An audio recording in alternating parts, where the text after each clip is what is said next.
Ƙasar Jamhuriyar Musulunci ta Iran ta ƙudiri aniyar kare tsaronta daga barazanar Amurka a mashigar Hormuz.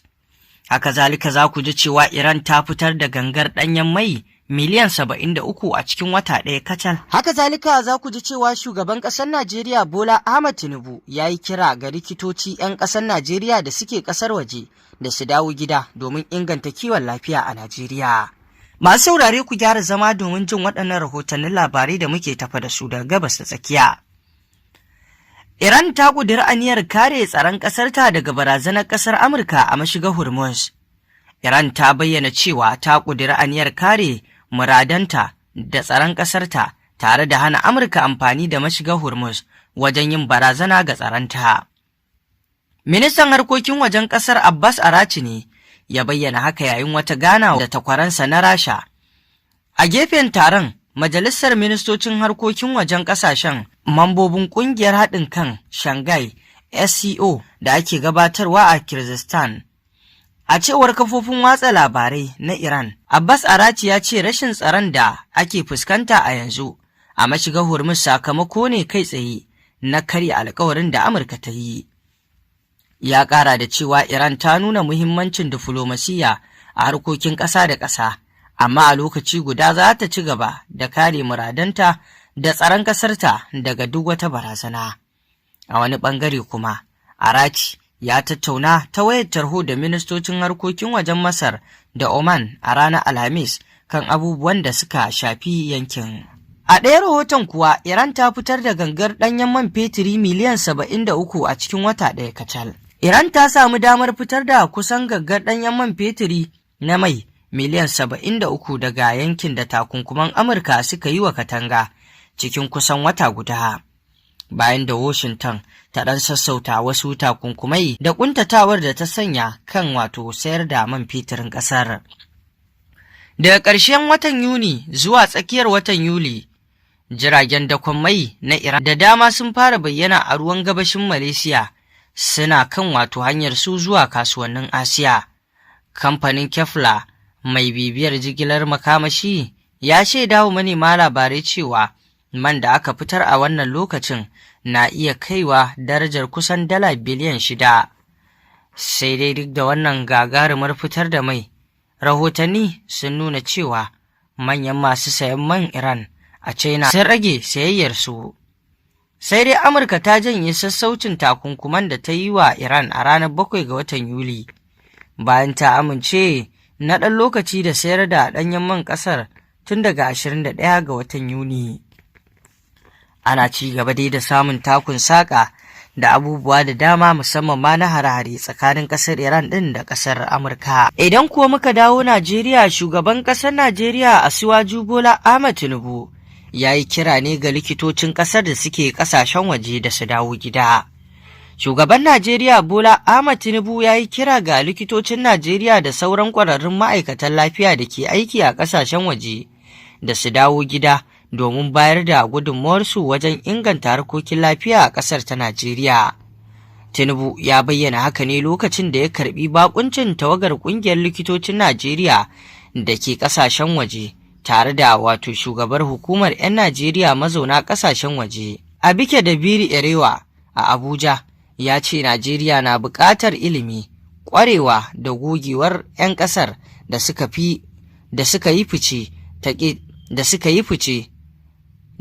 fice a ƙetare domin gina ingantaccen tsarin kiwon lafiya da zai amfani kowa da kowa.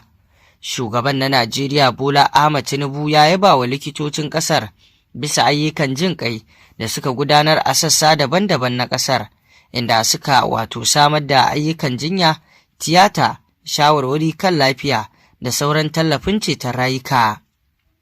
Ya kuma jaddada cewa gwamnatinsa na ci gaba da aiwatar da gyare-gyare a ɓangaren lafiya tare da ƙarfafa haɗin gwiwa da ƙwararrun 'yan Najeriya mazauna ƙasashen waje domin rage ƙaurar ƙwararru da bunƙasa ɓangaren kiwon lafiya.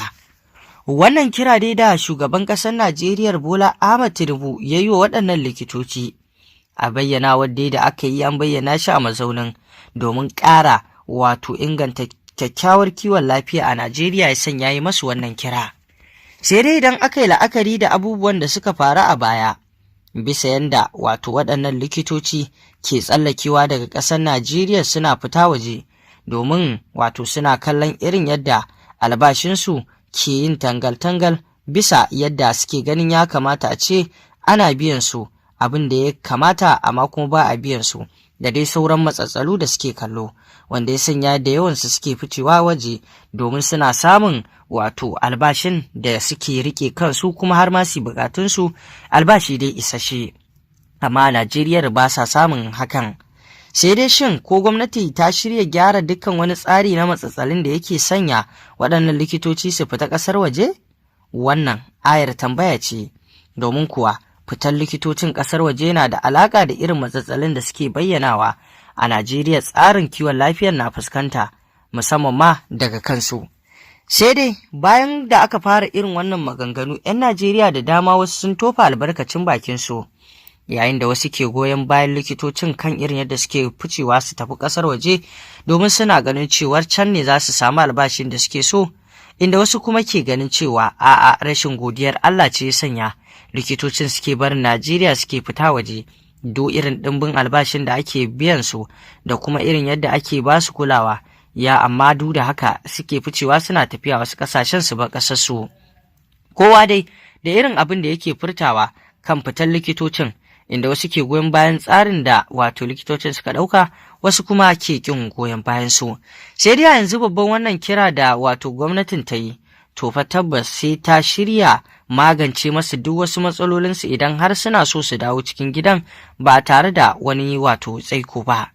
Wannan abin jira a gani ne wani matakai gwamnatin Najeriya za ta ɗauka domin dawo da likitocin da sauran ƙwararru gida domin su yi aikin da ya dace a cikin gida.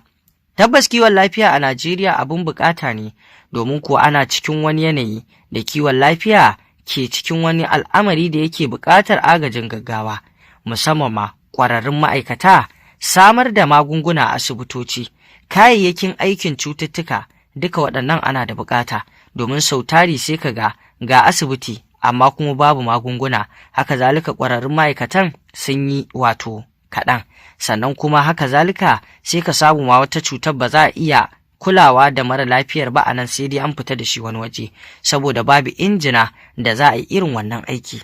To ya kamata gwamnati ta hoɓɓasa wajen samar da duka waɗannan abubuwa domin kawo ci gaba sosai da inganta. To masu saurare, kamar yadda kuka saurara dai abubuwan da suka wakana kenan.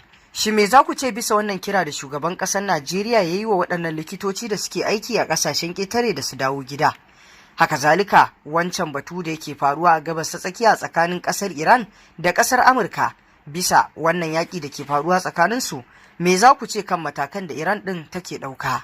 Muna so mu ji ra'ayinku, mun gode. Ku dangwala mana alamar subscribing sannan ku danna ƙararrawar sanarwa domin samun rahotannin labaranmu a koda yaushe.